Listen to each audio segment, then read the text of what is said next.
Hey guys, as you can see we're in the polytunnel today and we're gonna have a little look around the plot while we're at it. Now the weather here has been really bad and it's sort of July 23rd, something like that, and for the last 3 or 4 days we've had massive gales, wind, rain. It's just been chaos here. So a lot of work hasn't been done on the plot, but also there's been a bit of damage done, and we've tried to sort that out as much as possible, and I'll give you a little look at that as we get there.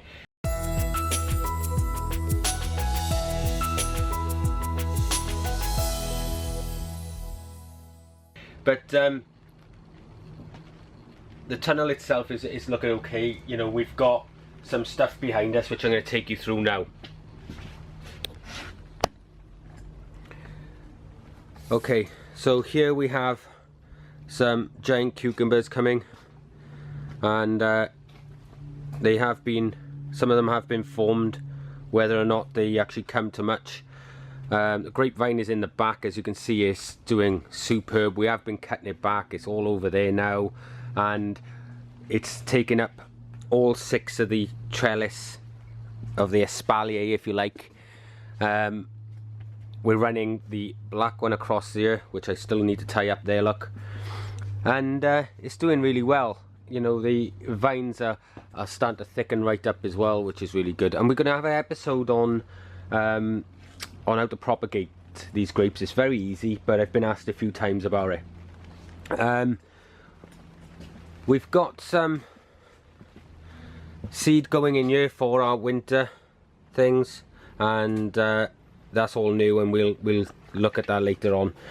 Out here we've got tons of cucumbers which need picking. I mean, look at that, that is huge. But there's cucumbers everywhere here. There's 4 plants here, and they're doing really well. In fact, they're prolific, so that's all good. Tomatoes are doing okay. We've still got fruits that are ripening quite low down. We've had loads off these as well this year, which is really good. Chilies are looking fantastic. They're all coming on really well. In fact, this plant is plastered, and we've got loads and loads of flowers, as you can see on this one. Now, this one here is a variety called spaghetti, and in fact we've got 3 plants. We've got another one there and another one here. I'll come around and just show you those now. Now, the spaghetti is a variety which produces very long pods, and that'll be for a record attempt probably next year now. So what I'm going to hope is, firstly, we can collect our own seed from these because we've been pollinating them ourselves, but the other thing that we're able to do is overwinter these chilies. Now, we do have an episode on overwintering chilies, and on our website we've also got a big article which will explain in more detail for you, but we'll do an episode on overwintering chilies when the time comes, because if we can get these plants through the winter, they've already got an established root system, they've got established framework, and they'll be twice the size next year, which should give us a better fruit, and I think that'll be the way for going on that. The here we've got some aubergines. Now, I've been hearing stories about aubergines over the last few years, and pollination, like I said, because we've had all the rain, hasn't been that great, and I haven't pollinated them or hand pollinated these, so there's no fruit forming at the moment, but the bushes are absolutely massive. Now, I've been watching a few other people, and some of them actually treat them like tomatoes and remove the side vines in other countries. So that's something that we may look at doing. Not this year, no, but for the next growing period. And we might do sort of 4 plants and try 2 this way and 2 the other way, and see what sort of crop we get out of them. These 3 tomato plants here are very small. They're late and they are giant tomatoes. In fact, we've got a nice little mega bloom there. There's only 2 on there.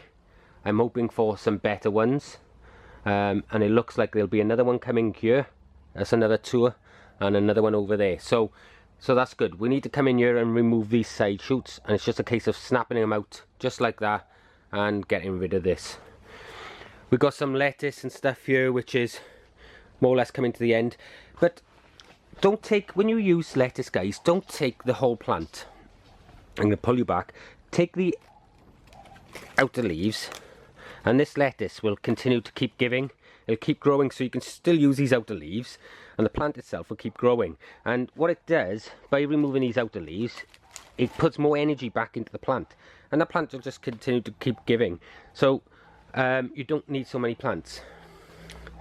Now, this is one of our giant potatoes that's in the actual bed, and it was one of the later ones.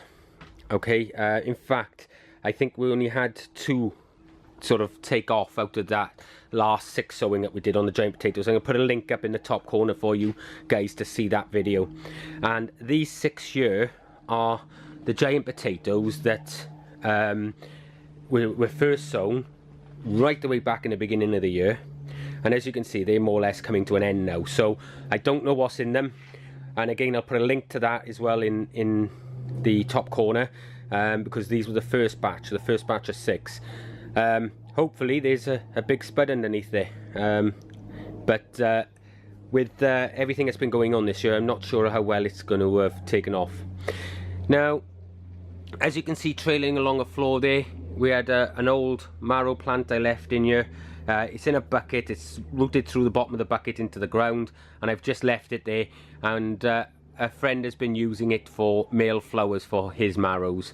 In fact, it's even set its own marrow here, so I'm going to leave it continue and see just how that marrow goes. I believe it can have probably only have set just off this one, so the bees have been in here and pollinated it off these, I think, but you never can tell. I've got to cut back some of the leaves now to let some more of these tomatoes on these later ones start ripening. Jim, you were looking at these type of tomatoes here. This is a variety called Red Pear. They are a plum tomato, and they are used in sauces and stuff like that, and I believe that's the same variety you had. The parsnips and the carrots, well, they've split because of irregular watering. That's down to me, nothing else, but I'm not sure how far that split goes down. I think it stops there, so it's just in the top. See if I can get in so you can have a look. I think it's just in the top there, guys. So so I'm not quite sure, but we'll see how it goes. But again, it's not that huge anyway, but we just don't know what's under the ground. This one is thrown off all sorts of side shoots. It's split all down there, but it's all down to weight at the end of the day. So, and again, the parsnips. Now, I've got this. Now, I'm not sure what it is. I think it might be thrips or something on my parsnips or whatever. If you guys know what this is, put it in the description below, because whatever I'm doing to it is just not getting rid of it, and it is starting to bug me. And those guys out there who are regular growers of the giant veg will know exactly what it is, and if you can help me out with that, I'd appreciate it. Out here, as you can see, all our water butts, we've had that much rain, are all totally chock block. We're in the middle of summer, guys, and all 4 here are totally full. This one here is chock-a-block as well. It's a mess around here, guys, because I'm just storing stuff.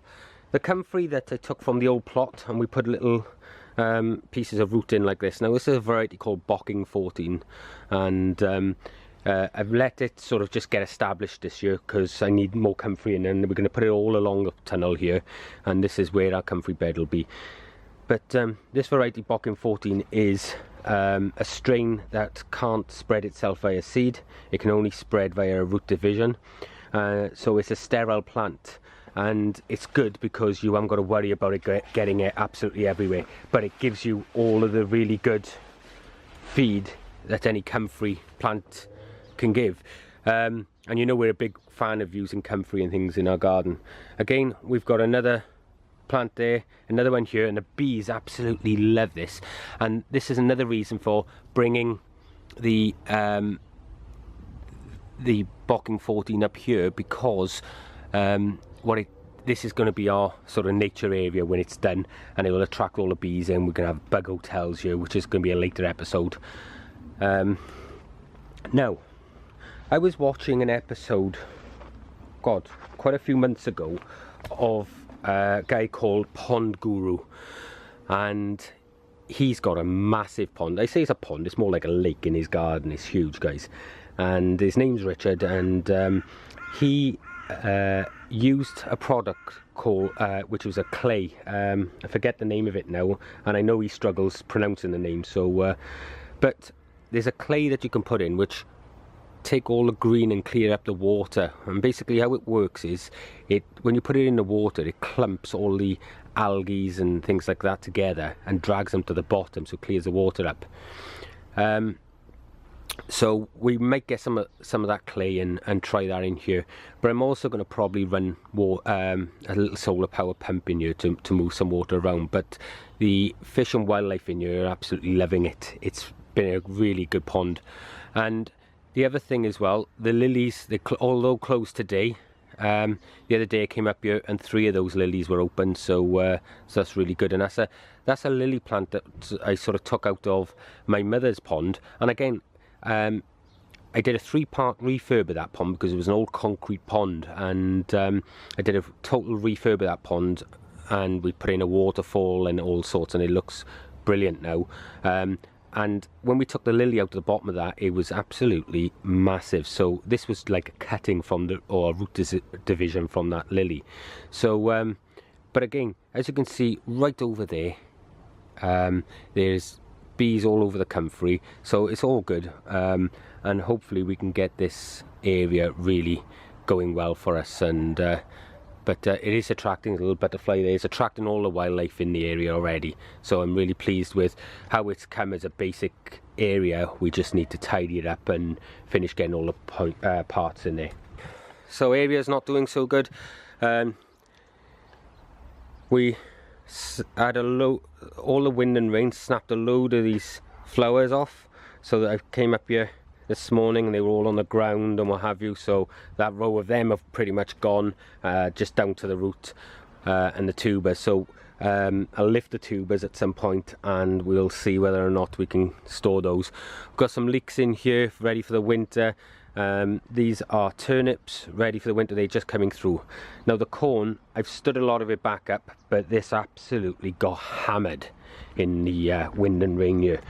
Now, as you guys know, this is the first time I've ever grown corn outside, because I've always grown it in the tunnel. You can see that one there, look, it's still leaning. But some of these were right down on the ground, which was a little bit annoying, but there you go.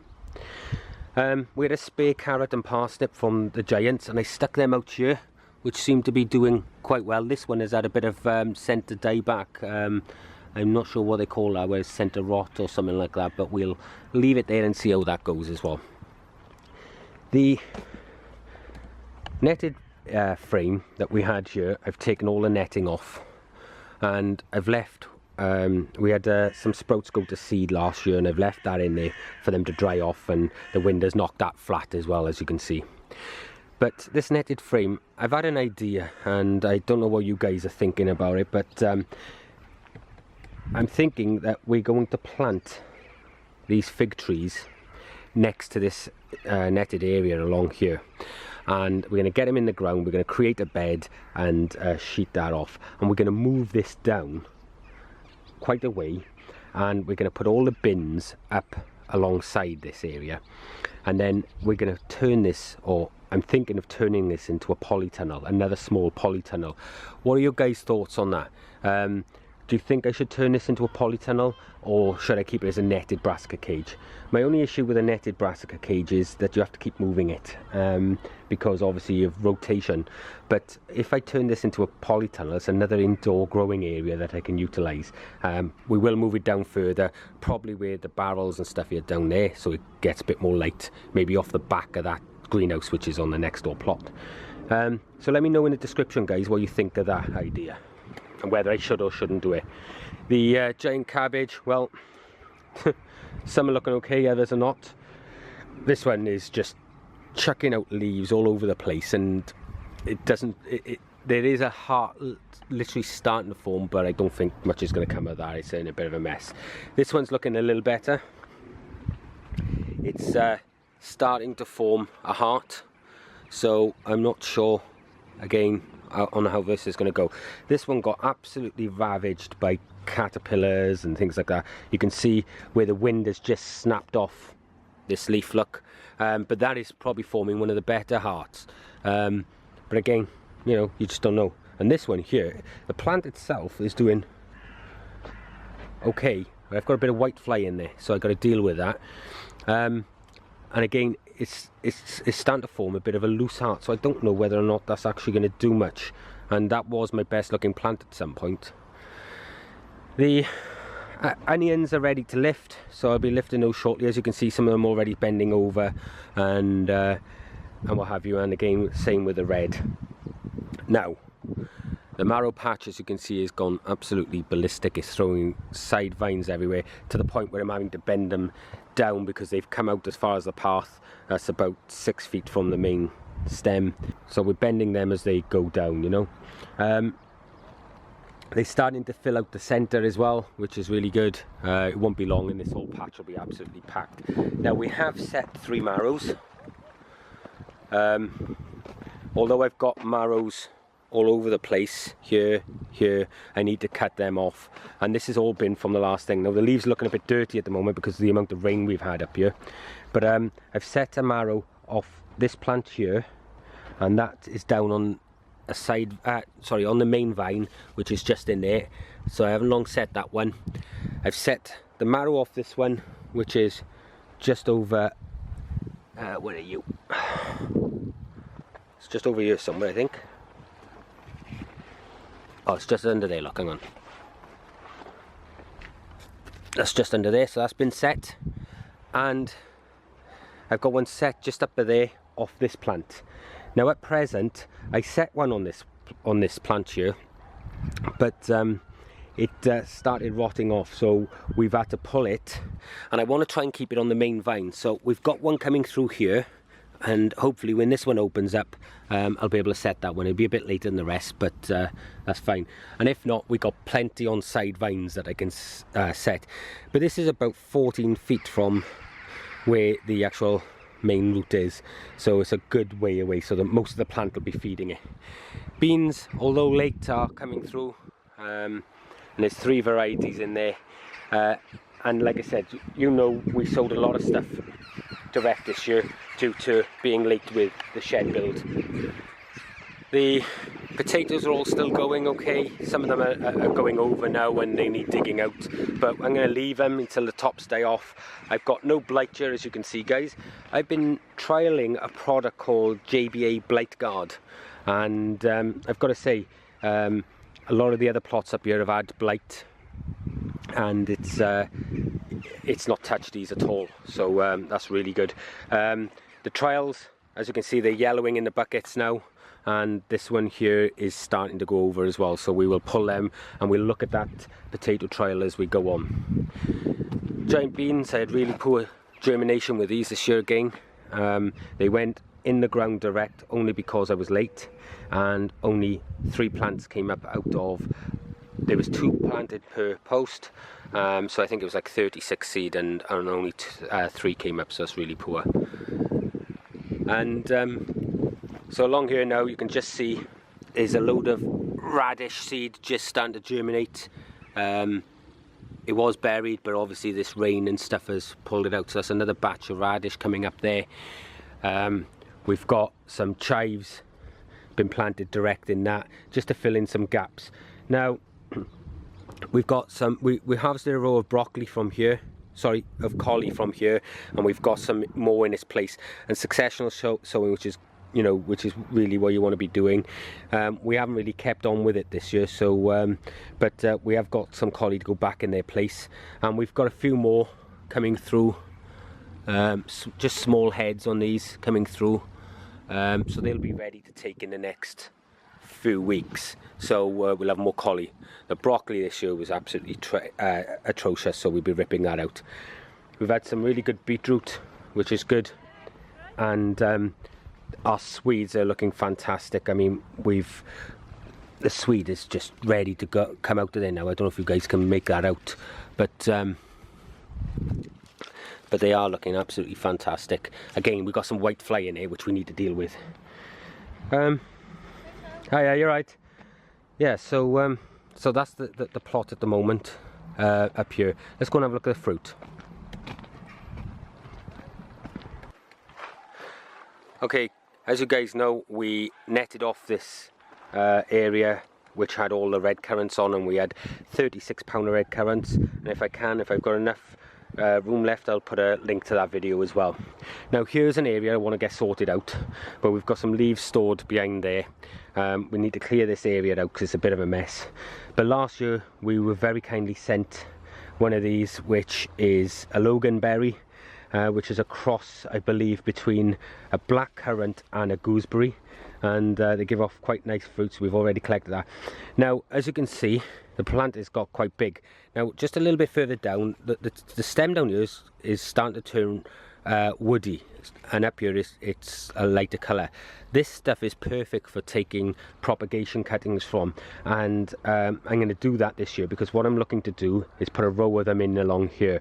Yeah, so we're going to take propagation cuttings from these, and we will continue a row of those along there. And again, we are just setting ourselves up for more fruit later in the coming years. We've got a load of black currant here that we still need to pick, and there is tons of the stuff, as you can see, so they'll all come in handy for making cordial and things like that.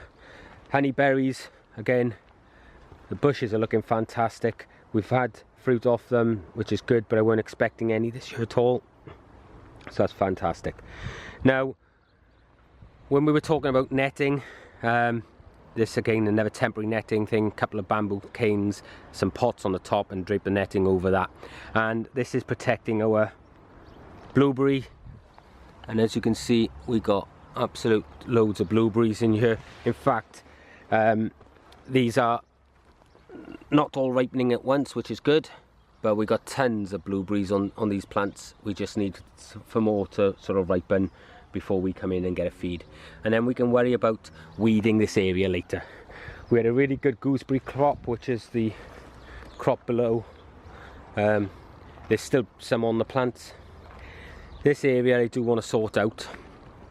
That strawberry 3-tier bed, when we were at the old plot, it worked awesome, but when we came here we filled it up with the soil that was here originally, and it was absolutely atrocious soil, so the fruit hasn't been that great on it this year. But what we're going to do is we're going to strip that down, and we're going to deal with that. Blackberries again are really getting established now, so we can maybe put a trellis in here for those as well. The raspberries are all starting to come into flower now, which is good. In fact, there's fruit and there are butterflies and bees all over them, which is good. And again, we just got the apples and fruits and stuff like that, and they're just doing their own little thing. There's some apples, but these trees are not really designed at the moment to be having them. But this is a bit of scab and stuff on these, but I'm not bothered about that. But this is what I'm saying about growing as cordons, guys, or as a spalier. Look, the fruit comes off fruiting spurs just along the branch here. So that's what we're going to do with these trees. We're going to train them over the next few years, and eventually it'll fill all this wide area, and it'll be fantastic for us, and we'll get lots of fruit then for those. Right guys, that's it for this episode. I hope it was of interest, and I will see you in the next one. Don't forget to put all your comments in the description below, in the boxes below, and don't forget to hit that subscribe button, because the subscribe button really helps us out, and if you like, put a thumbs up or like this video as well. That helps us out in all of the YouTube rankings.